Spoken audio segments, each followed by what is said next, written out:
JavaScript के अंदर हम डिफरेंट नेमिंग कन्वेंशंस को फॉलो कर रहे होते हैं। नेमिंग कन्वेंशन का जो एक पर्पस है, अपने कोड का एक स्टैंडर्ड सेट करते हैं ताकि हम इजीली उनको डिफरेंशिएट कर पाएँ। लेट्स सपोज अगर हम वेरिएबल डिफाइन कर रहे हैं तो उसके लिए एक नेमिंग कन्वेंशन फॉलो करेंगे, फंक्शंस के लिए एक नेमिंग कन्वेंशन फॉलो कर सकते हैं, या फाइल का नेम रख रहे हैं तो उसके लिए भी नेमिंग कन्वेंशन फॉलो कर सकते हैं, जो कि हमारे कोड को रीडेबल बनाने के लिए यूज़ होती हैं। तो इन नेमिंग कन्वेंशंस को अपनी इस वीडियो में हम एक्सप्लोर करते हैं। लेट्स सपोज हम यहाँ पे एक वेरिएबल बनाते हैं यूज़र नेम या फिर फर्स्ट नेम यूज़र। यहाँ पे इसकी वैल्यू सबमिट असाइन कर दी। अब एक और यहाँ पे हम वेरिएबल साथ में ही डिफाइन करते हैं, let first name user do. तो यहाँ पे मैंने दो वेरिएबल के नेम, एक में क्या कर रहे हैं कि हम सेम पैटर्न के साथ बस डिफाइन कर दिया। सो दोनों में से जो रीडेबल है वो सेकंड वाला है, हम इसे कैमल केस नेमिंग कन्वेंशन बोलते हैं।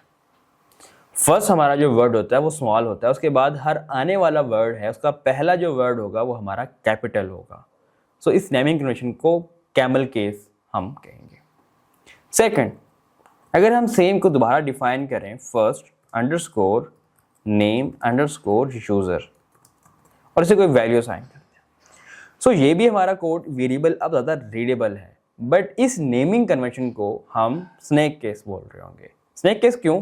क्योंकि इसमें सारे जो हमारे वर्ड्स हैं वो स्मॉल होंगे और वो लिंक्ड होंगे अंडरस्कोर के साथ। फर्दर कोड को फॉर्मेट करते हैं, एक और यहाँ पे हम डिफाइन करते हैं फर्स्ट नेम यूज़र और इसे वैल्यू को असाइन करते हैं। सो अब यहाँ पे काफ़ी सिमिलर है कैमल केस से, बट यहाँ पे हर वर्ड जो हमारा है वो एक कैपिटल लेटर से स्टार्ट हो रहा है। सो इस तरह के जो वेरिएबल्स हैं उनको हम पास्कल बोल रहे होंगे। अगेन एक यहाँ पे वेरिएबल क्रिएट करते हैं, let first hyphen name hyphen user.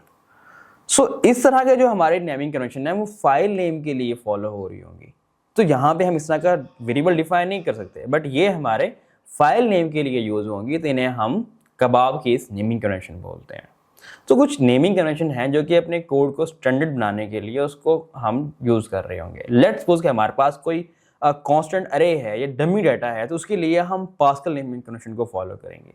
Variable और फंक्शंस के नेम के लिए हम कैमल केस को फॉलो कर रहे होंगे, या फिर जो हमारा स्नैक केस है उसे हम फॉलो करेंगे, जो कि सिंपल हमें हेल्प करता है कि हमारा कोड जो है वो रीडेबल हो और एक स्टैंडर्ड फॉर्मेट सेट हो। तो बाकी उस प्रोजेक्ट पे काम करने वाले डेवलपर्स भी सेमिंग नेमिंग कन्वेंशन को यूज़ कर रहे हैं।